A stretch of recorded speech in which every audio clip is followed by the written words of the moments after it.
Failed in a subject at school.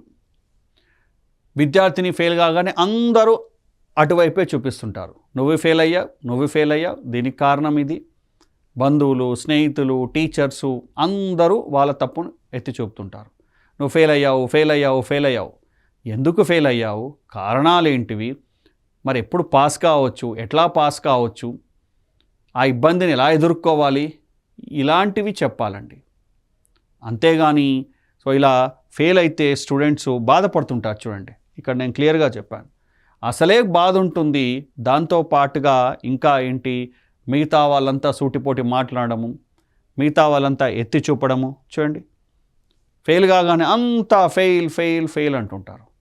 అరే, fail అయినంత మాత్రాన ఇక లైఫ్లో అన్నీ అయిపోయినట్టు కాదు. పాస్ అయినంత మాత్రాన బాగా గెలిచినట్టు కాదు. ఆ ఫెయిల్కి గల కారణాలు వెతుక్కోండి, మీరు అడగండి, లేదా మీకు తోచిన సహాయం చేయండి మళ్ళీ పాస్ కావడానికి. ఆ ఫెయిల్ అయిన సంవత్సరాన్ని, నెలని, లేదా ఆ కొద్ది కాలాన్ని ఎలా బాగా తమ కెరియర్కి ఉపయోగించుకోవాలో చూడండి. ధైర్యాన్ని నూరిపోయండి.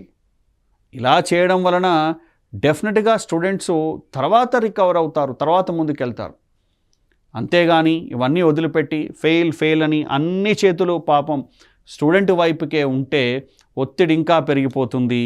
ఆత్మహత్య లాంటివి పెరుగుతాయి, ఆ ఆలోచన వస్తుంది వాళ్ళకి, లేదా ఇతరత్రా ప్రమాదకరంగా వాళ్ళు మారిపోవచ్చు. ఇవన్నీ కావచ్చు. కాబట్టి ఇవన్నీ కాకుండా ఉండాలంటే వాళ్ళకి ధైర్యాన్ని నూరిపోయండి. అంతేగాని వాళ్ళని మాత్రం ఇలా సూటిగా డైరెక్ట్గా అనకూడదు.